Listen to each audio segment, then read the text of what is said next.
उमेश पाल हत्याकांड में अब तक का सबसे बड़ा खुलासा हम करने जा रहे हैं। उमेश से अतीक के गुर्गों ने मांगी थी 1 करोड़ रुपए की रंगदारी। ये बड़ी खबर सामने आ रही है। करोड़ों की जमीन के एवज में 1 करोड़ रुपए की रंगदारी मांगी गई थी। रंगदारी न देने पर जान से मारने की धमकी भी दी गई थी। उमेश को धमकाते हुए कहा गया था, अतीक का आदेश है, पहले 1 करोड़ दो वरना जमीन को भूल जाओ। 24 अगस्त 2022 को उमेश ने धूमनगंज थाने में मामला भी दर्ज कराया था। अतीक के 5 गुर्गों पर दर्ज करवाया गया था केस। एफआईआर में खालिद जफर, मोहम्मद मुस्लिम, दिलीप कुशवाहा और अबू साद को नामजद किया गया था। ये इस वक्त की बहुत बड़ी खबर है उमेश पाल हत्याकांड से जुड़ी हुई कि इस पूरे मामले में रंगदारी को लेकर बाकायदा मामला भी दर्ज कराया गया था। पुनीत शर्मा से हम संपर्क कर रहे हैं, हमारे साथ फोन लाइन पर जुड़ गए हैं। पुनीत, ये बताइए कि यानी अब इस पूरे मामले में रंगदारी का एंगल जुड़ गया है, तो क्या हत्या के पीछे अब सबसे बड़ी वजह रंगदारी ही मानी जाएगी? देखिए, बिल्कुल लगातार एसटीएफ की तमाम टीमें इस पूरे मामले की जांच कर रही हैं। थाना धूमनगंज भी इस पूरे मामले की जांच कर रहा है। जांच में एक बड़ा खुलासा जो निकल के आ रहा है वो यही है कि पीपल गांव में 2018 में उमेश पाल ने 1.5 बीघा जमीन खरीदी थी जिसकी कीमत करोड़ों रुपए में थी और इस जमीन पर अतीक के गुर्गों ने कब्जा कर लिया था और उमेश के द्वारा खरीदी गई जमीन को छोड़ने की एवज में उससे 1 करोड़ रुपए की रंगदारी मांग रहे थे। जब उमेश जमीन पर जाता तो गुड्डू मुस्लिम उसको धमका देता था और साफ कहा था कि अतीक अहमद ने कहा है कि 1 करोड़ रुपए दो तभी जमीन पर कदम रखने देंगे वरना मार भी दिया जाएगा। तो इस पूरे मामले में जो अतीक के शूटर हैं वो अतीक से मिलने के लिए बताया जा रहा है कि साबरमती जेल भी गए थे और अतीक काफी नाराज हुआ था और इसके बाद 24 अगस्त 2022 को इस पूरे मामले में उमेश पाल ने धूमनगंज में गुड्डू मुस्लिम सहित 5 लोगों के खिलाफ एक्सटॉर्शन की एफआईआर दर्ज कराई थी और गुड्डू मुस्लिम वही शख्स है जिस पर अब उमेश पाल की हत्या का आरोप भी लगा है। तो कहीं ना कहीं ये जो पूरा हत्याकांड है ये माना जा रहा है कि उस 1 करोड़ रुपए की रंगदारी और वो जो करोड़ों रुपए की 1.5 बीघा जमीन है जो कि पीपल गांव इलाके में, उसको लेकर के उमेश पाल की हत्या तो नहीं की गई है। अब इस पूरे मामले में फिलहाल इन्वेस्टिगेशन की जा रही है और ये भी बताया जा रहा है कि 2 फॉर्च्यूनर कार जो है स्टैंड बाई पर रखी गई थी ताकि कत्ल करने के बाद उससे भाग निकले और उस रात ये शूटर यहीं प्रयागराज में रुके थे। और सवाल पुनीत यहाँ पर अब ये भी उठेंगे। मैं आपसे ये भी समझना चाहूंगी, सवाल तो अब ये भी उठेंगे ना कि पुलिस ने क्या एक्शन लिया। अगर रंगदारी को लेकर बाकायदा शिकायत दर्ज कराई गई थी 2022 में, तो पुलिस ने इन लोगों के खिलाफ जिन पर नामजद मुकदमा दर्ज कराया गया था क्या एक्शन लिया? क्योंकि अब इन्हीं लोगों पर कुल मिलाकर पुलिस जो है वो इन्वेस्टिगेशन की बात कह रही है। उमेश पाल हत्याकांड से जुड़ी एक और बड़ी खबर का पहले हम रुख करें, फिर आपका मैं रुख करूंगी पुनीत। प्रयागराज के चकिया इलाके में आज फिर चलेगा बुलडोजर। अतीक के गुर्गों और शूटर्स पर प्रशासन का शिकंजा और कसता हुआ। प्रयागराज प्राधिकरण ने 40 अवैध संपत्तियों की पहचान की है। अवैध संपत्तियों को बुलडोजर के जरिए गिराया जाएगा, तो कुछ और संपत्तियों पर बुलडोजर चलना है, ये तय है। प्रयागराज प्राधिकरण ने 40 अवैध संपत्तियों की पहचान की है और बुलडोजर के जरिए इन संपत्तियों को गिराया जाएगा।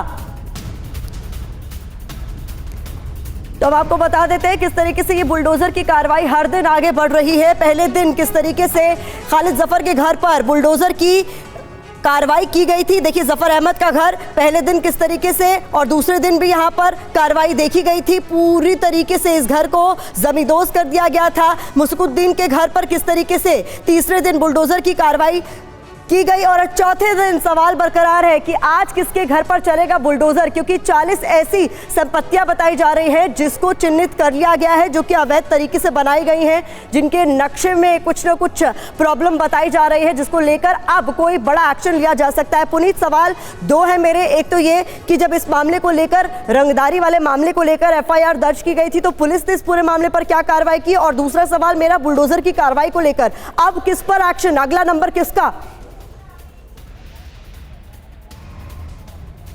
देखिए, लगातार पुलिस के ऊपर सवालिया निशान जरूर खड़े हो रहे हैं। 24 अगस्त 2022 को ये मुकदमा दर्ज हुआ। गुड्डू मुस्लिम का भी उसमें नाम था, लेकिन लगता है कोई कार्रवाई नहीं, और इसीलिए अब गुड्डू मुस्लिम के ऊपर उमेश पाल की हत्या का ही मामला दर्ज हुआ है। उसका नामजद इस पूरे मामले में एफआईआर में नामदर्ज मुकदमा दर्ज हुआ है। तो कहीं ना कहीं पुलिस के ऊपर सवाल खड़े, और सवाल ये भी खड़े हो रहे हैं कि अब जब उमेश पाल की हत्या हो गई तो उसके बावजूद इतना दिन बीतने के बाद कोई भी शूटर पुलिस की गिरफ्त से बाहर है, चाहे गुड्डू मुस्लिम की बात किया जाए जो हार्डकोर क्रिमिनल है, या दूसरे जो तमाम शूटर्स थे 6 से 7 शूटर्स, उन लोगों तक पुलिस नहीं पहुंच पाई है, जबकि एसटीएफ की तमाम टीमें लगी हुई हैं। पूर्वांचल के तमाम इलाकों में लगातार दबिश दी जा रही है, लेकिन कोई भी सुराग अभी इन कातिलों तक पुलिस को पहुंचा नहीं पा रहा है। दूसरी तरफ अगर बात करें बुलडोजर की, तो लगातार 3 दिन बुलडोजर चला है, आज चौथे दिन भी कार्रवाई की उम्मीद की जा रही है। हालांकि इस वक्त प्रयागराज डेवलपमेंट अथॉरिटी में आपको दिखाना चाहेंगे जो बुलडोजर हैं वो स्टैंड बाय पर खड़े हैं और कहीं ना कहीं इस पूरे मामले में अथॉरिटी में आला अधिकारियों की इस वक्त मीटिंग चल रही है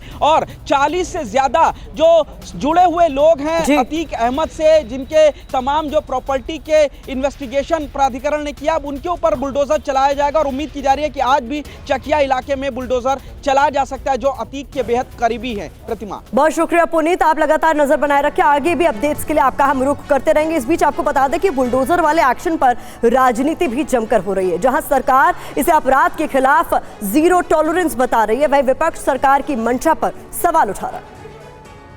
आप केवल बुलडोजर चला करके राजनीतिक सेंटिमेंट्स को आप सेटिस्फाई करने की कोशिश कर रहे हैं। लोकतंत्र के अंदर ये नहीं होता। यहाँ देश और प्रदेश संविधान से चलता है, कानून से चलता है। अपराधी को सजा देने का काम अदालत का होता है और आप कितने लोगों को बेघर कर रहे हैं, क्या है? मैं समझ से बाहर है ये चीज। देखिए, जीरो टॉलरेंस पे हमारी योगी सरकार काम करती है और उत्तर प्रदेश में अगर रहना है तो कानून व्यवस्था के दायरे में रहना पड़ेगा। स्पष्ट संदेश है हमारे मुख्यमंत्री जी का और तमाम अपराधियों के लिए जीरो टॉलरेंस की नीति अपनाते हुए हमने अपराधियों के जो इलीगल तरीके से उन्होंने जो प्रॉपर्टी कब्जाई है और इस पर प्रॉपर्टी बनाई है उसको भी जमींदोज करने का काम किया और उनको सख्त से सख्त कड़ी कार्रवाई करके हम उत्तर प्रदेश में कानून व्यवस्था स्थापित करने के लिए पूरी तरीके से प्रतिबद्ध हैं। इस बीच एक और बड़ी खबर आ रही है। मुख्तार अंसारी के बेटे के मकान को गिराने का काम एक बार फिर से शुरू हो गया है। प्रशासन ने एक बार फिर से मकान गिराने का काम शुरू कर दिया है। तस्वीरें आपके सामने हैं। मौके पर भारी संख्या में सुरक्षा बल इस वक्त मौजूद है। तस्वीरें आपके सामने हैं। मुख्तार अंसारी के बेटे के घर पर किस तरीके से चल रहा है प्रशासन का बुलडोजर। मौके पर भारी संख्या में सुरक्षा बल इस वक्त मौजूद है।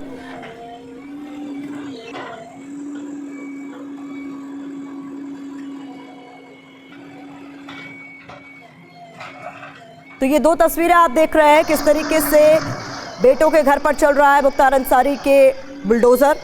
मुख्तार अंसारी पर शिकंजा कसता हुआ और आज भी ये कार्रवाई जारी रहेगी।